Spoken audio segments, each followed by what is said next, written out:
Happy Sunday, guys. Wanted to share this little project I did.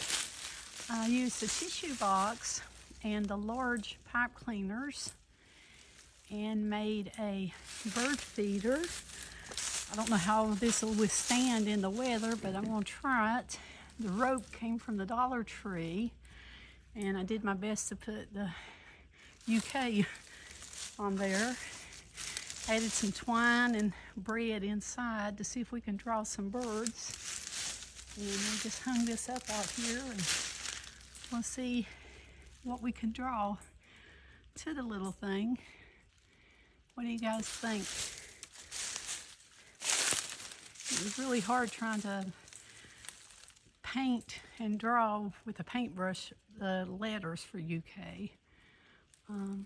So we'll see how it does. See if it stands up in the weather or not. Have a great day.